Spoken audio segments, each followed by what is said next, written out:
নমস্কার বন্ধুরা, Isha and mamma's কিচেনে আপনাদের সবাইকে স্বাগত। আজকে যেহেতু বিজয়া দশমী, তাই বিজয়া দশমী স্পেশালে আমি আজকে একটি মিষ্টির রেসিপি নিয়ে হাজির হয়েছি। তো আপনারা থাম্বনেল দেখে নিশ্চয়ই বুঝতে পারছেন আজকে আমি কি বানাতে চলেছি। তো আজকের আমরা বানাবো হচ্ছে কালাকাঁদ মিষ্টি। তো বিজয়া দশমীর সবাইকে আমি শুভেচ্ছা জানাচ্ছি। বড়দেরকে আমার প্রণাম আর ছোটদেরকে আমার ভালোবাসা জানিয়ে তো আসুন আমি আমার মিষ্টি রেসিপিটা তৈরি করি। তো প্রথমে আমি কি করব, এখানে আমি 1 লিটার গরুর দুধ নিয়ে নিয়েছি। এই গরুর দুধটাকে আমি ভালো করে গরম করে নেব। এদিকে আমি গ্যাসটা ধরিয়ে দিয়েছি আর দুধটাকে আমি ভালো করে একটু ফুটিয়ে নেব। এখানে আমি গরুর দুধ নিয়েছি, আজকে আমি দুটো দুধ দিয়ে করব। একটা হচ্ছে গরুর দুধ আর আমি নিয়েছি একটা আমুলের লিকুইড দুধ। তাই এখানে আমার 1 লিটার দুধ আছে আর আমি 1/2 লিটার আমুল দুধ নিয়ে নিয়েছি, ঠিক আছে। আর এই দুধটাকে আমি কি করব, ভালো করে জাল দিয়ে নেব। এটা ফুটে উঠবে, তারপরে আমি এর মধ্যে দুধটাকে ভিনিগার দিয়ে ছানা কাটিয়ে নেব। আর দুধটা ফোটানোর সময় মাঝে মাঝে কিন্তু একটু নাড়িয়ে দিতে হবে, নাহলে দুধ কিন্তু তলায় লেগে যাওয়ার ভয় থাকে।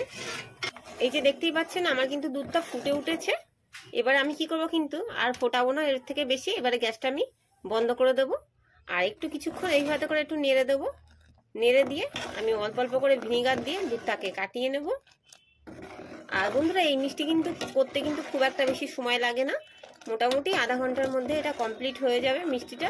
আর এটা আপনি চটজলদি যদি বাড়িতে কোনো অতিথি আসে বা ঠাকুরকে হয়তো আপনারা ভোগে দেবেন, বানাতে পারেন এটা নিঃসন্দেহে, আর খুব তাড়াতাড়ি বানিয়ে নিতে পারবেন। আর আজকে আমার এই ভিডিওটা অবশ্যই আপনারা প্রথম থেকে একদম পুরো শেষ অবধি দেখবেন, তাহলেই বুঝতে পারবেন আমি মিষ্টিটা কীভাবে বানাচ্ছি। আর তাহলে আপনারা কিন্তু পারফেক্ট কিন্তু কালাকাঁদ মিষ্টিটা তৈরি করে নিতে পারবেন। এবারে আমি এর মধ্যে অল্প অল্প করে ভিনিগার দেব, দিয়ে আর দুধটাকে কাটিয়ে নেব। আমি কিন্তু ডাইরেক্ট কিন্তু ভিনিগার দিচ্ছি, জলের সাথে কিন্তু পাইল করছি না। আপনারা চাইলে জলের সাথে এটাকে পাইল করে নিতে পারেন।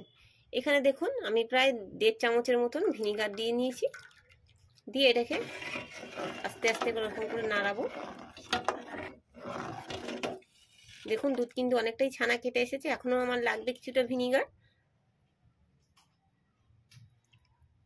তো আমি আবারও 1.5 চামচ মতন দিয়ে দিয়েছি, দিয়ে আবারও বেশ কিছুক্ষণ নাড়বো। আপনারা চাইলে চামচ মেপেও দিতে পারেন। তো দেখুন এই যে আমার ছানাটা কিন্তু তৈরি হয়ে গেছে আর এখানে প্রায় আমার 3 চামচ মতন লেগেছে। আর এটা যে আমি যে গরুর দুধ দিয়ে করেছি বলে আপনাদের গরুর দুধ দিয়ে করতে হবে এমন কোনো কথা না, এটা আপনারা আমুল দুধ দিয়েও করতে পারেন। তো আমার ছানাটা কাটিয়ে নেওয়া হয়ে গেছে। এবার এটাকে আমি একটু জলটা ঝরিয়ে নেব। এটাকে আমি কি করবো, একটা সুতির কাপড়ের মধ্যে দিয়ে জলটাকে ভালো করে ছেঁকে নিয়ে আপনাদেরকে দেখাচ্ছি।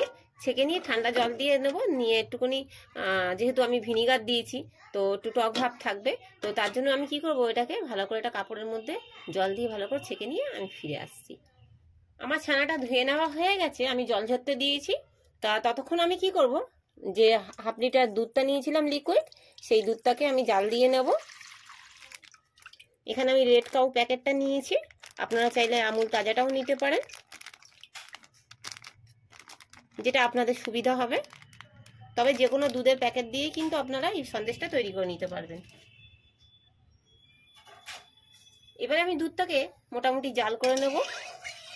আর জাল দেওয়ার আগে কি করব, কিছুটা দুধ গরম হয়ে গেলে আমি তুলে নেব, নিয়ে এর মধ্যে আমি একটু আমুল দুধ গুলে নেব। তো দুধটা আমার গরম হয়ে গেছে মোটামুটি, এর থেকে বেশি আর গরম করার দরকার নেই। আমি কি করব, এর মধ্যে কিছুটা দুধ তুলে নেব। খুব একটা বেশি নেওয়ার দরকার নেই, সামান্য নিলেই হয়ে যাবে।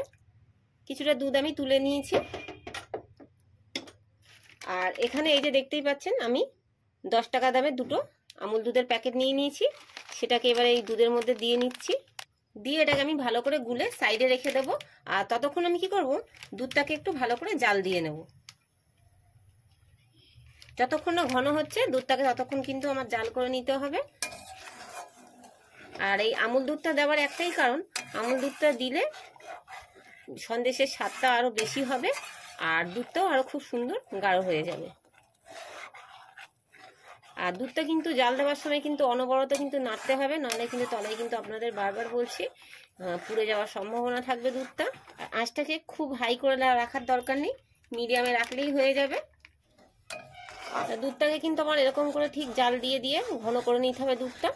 তা যতক্ষণ দুধটা জাল দিয়ে ঘন করছি ততক্ষণ এইভাবে করে গ্যাসটাকে আমি লো করে রেখে দেবো, মিডিয়াম টু লো এর মাঝামাঝি রেখে দিয়ে এটাকে একটু জাল করে নেব। মোটামুটি আমার দুধটা জাল দিয়ে নেওয়া হয়ে গেছে। আর এই যে দেখতেই পাচ্ছেন এখানে আমি দুধটা কিন্তু গুলে রেখে দিয়েছি। এখানে কিন্তু আমি 10 টাকা দামের দুটো দুধের প্যাকেট নিয়েছি, দিয়ে এটাকে ভালো করে গুলে নিয়েছি। এবারে কি করবো, এই দুধটাকেও এর মধ্যে দিয়ে দেবো, দিয়ে এটাকে ভালো করে আমি জাল করে নেব। আর এটাকে যত আপনারা ভালো করে জাল দেবেন, আর এই সাইড থেকে দেখতে পাচ্ছেন এই যে সরগুলো বসছে, ঠিক এইভাবে করে করে কাছি আপনাদের দুধের মধ্যে দিয়ে নিতে হবে, তাহলে দেখবেন এর ফ্লেভারটা কিন্তু আরো খুব সুন্দর আসবে। তো এই দেখতেই পাচ্ছেন আমার কিন্তু দুধটা জাল দিতে দিতে কিন্তু অনেকটাই ঘন হয়ে গেছে, অনেকটাই বলতে ভালোই ঘন হয়ে গেছে। এবার আমি কি করব, ছানাটা যেটা আমি ঠান্ডা করতে দিয়েছিলাম সেই ছানাটাকে আমি একটু জাস্ট হাত দিয়ে ঠিক এরকম করে একটু মেখে নেব, নিয়ে এবারে এইগুলোকে এর মধ্যে দুধের মধ্যে ছানাগুলোকে সব দিয়ে দেবো, দিয়ে এইভাবে করে এটাকে ভালো করে আমি জাল দিয়ে নেব। ছানাটা কিন্তু দেখুন দুধে দেওয়ার পরে কিন্তু লিকুইড ফর্মে চলে আসবে, এটাতে কিন্তু আপনারা ভয় পাবেন না, এটা কিন্তু জাল দিতে দিতে ও ঘন হয়ে যাবে, ঠিক আছে। এটা কোনো কিন্তু ভয় পাওয়ার কোনো ব্যাপার নেই। আর আঁচটাকে কিন্তু একটু মিডিয়ামে থেকে একটু বেশি রেখে দিয়ে এটাকে অনবরত নাড়তে হবে। আর এবারে কি করব, আমি এর মধ্যে চিনিটাকে দিয়ে নেব। এখানে আমি খুব একটা বেশি দিচ্ছি না চিনি, এই যে এখানে একটা গ্লাসে কাপের হাফ কাপ মতন, হাফ কাপেরও কম চিনি নিয়েছি। যেহেতু কালাকাঁদ এটা কিন্তু খুব একটা মিষ্টি হয় না। আর চিনিটা আমি সবার লাস্টে দিলাম একটা কারণে, চিনি কিন্তু বেশি জাল দিতে দিতে দেখবেন লাল হয়ে যায়, তো যার কারণে আমি একটু ধীরে আস্তে লাস্টের দিকে দিয়েছি চিনিটা। আর সামনে যেহেতু কালী পুজো আসছে আর ভাইফোঁটাও আছে, তো এই মিষ্টি যদি আপনারা বাড়িতে যদি বানাতে পারেন, দোকানে কিনতে গেলে কিন্তু প্রচুর টাকা দাম পড়ে যায়। আর বাড়িতে যদি আপনারা বানিয়ে নেন তাহলে দেখবেন ফ্যামিলিতে সবাই কিন্তু খুব আনন্দ করে খেতে পারবে। কম খরচে আর অল্প সময় কিন্তু অনেকটা মিষ্টি আপনারা বাড়িতেই তৈরি করে নিতে পারবেন।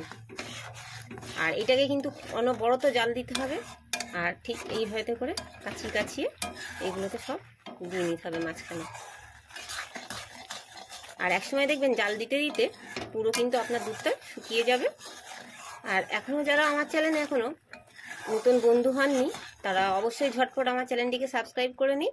আর সাবস্ক্রাইব করার পরে পাশে থাকা বেল আইকনটি অবশ্যই প্রেস করে দেবেন, আর প্রেস করে দিয়ে অল নোটিফিকেশনটা চালু করে নেবেন, তাহলে আমার নতুন নতুন ভিডিও সবার প্রথমে আপনার কাছে আমরা পৌঁছে দেবো। তো আমি এইভাবে জাল দিতে দিতে এটাকে কমিয়ে নিয়ে আপনাদের দেখাচ্ছি। এটা কিন্তু শুকিয়ে গেছে। এবার আমি এর মধ্যে সামান্য 2-1 ফোঁটা গোলাপ জল দিয়ে নেব। আপনারা চাইলে এতে এলাচ গুঁড়ো দিতে পারেন, তো আমার এলাচ গুঁড়ো আমি দেবো না, আমার বাড়িতে এলাচ গুঁড়োটা পছন্দ করে না, যার কারণে আমি এলাচ গুঁড়োটা দিলাম না। আমি সামান্য 2-1 ফোঁটা গোলাপ জলের মধ্যে দিয়ে নিয়েছি। তো এটা আমার তৈরি হয়ে গেছে। এবার এর মধ্যে আমি কি করব, আরও 1 প্যাকেট আমি 10 টাকা দামের গুঁড়ো দুধ রেখেছিলাম সেটাকেও অ্যাড করে দেবো। এবারে আমি এই যে দেখতেই পাচ্ছেন আবারও একটি 10 টাকার দুধের প্যাকেট নিয়েছি, মোটামুটি 30 টাকা। আগে 2 প্যাকেট দিয়েছি আর এখন এই 1 প্যাকেট দিচ্ছি, সবটাই দিয়ে দেবো। দিয়ে এটাকে একটু ভালো করে নেড়ে চেড়ে নিয়ে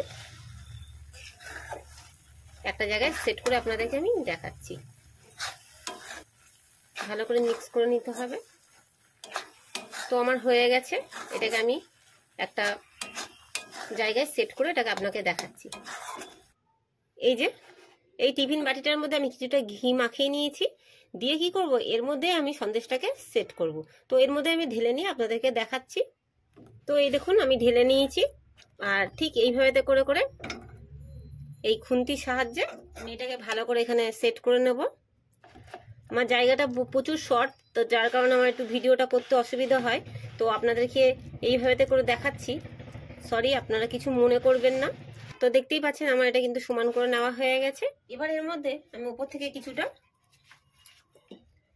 আমি পেস্তা কুচি পাইনি, তো যার কারণে আমি কি করছি, কাজু বাদাম এটাকে আমি ভালো করে এই যে কুচি করে রেখে দিয়েছি, এইগুলোকে উপর থেকে ছড়িয়ে দেব। আপনারা চাইলে পেস্তা কুচি দিতে পারেন, তো যেহেতু আমার কাছে এখন ছিল না তো তার কারণে আমি কাজু বাদাম কুচি করে দিয়েছি। দিয়ে আবার একটু এই খুন্তির সাহায্যে আমি এরকম করে করে জাস্ট একটু চেপে চেপে দেবো, তাহলে ভালো সেট হয়ে যাবে সন্দেশের সাথে। আর এই পর্যায়ে আমি কিন্তু গরম গরম অবস্থাতেই কিন্তু এটাকে আমি কেটে রেখে দেবো, না হলে কিন্তু পরে কাটতে গেলে কিন্তু কালাকাঁদ মিষ্টি একটু অসুবিধা হয়। তো যার কারণে আমি কি করবো, জাস্ট একটু আমি এগুলোকে একটু শেপ দিয়ে রেখে দেবো, যাতে পরবর্তীকালে আমার তুলতে সুবিধা হয়।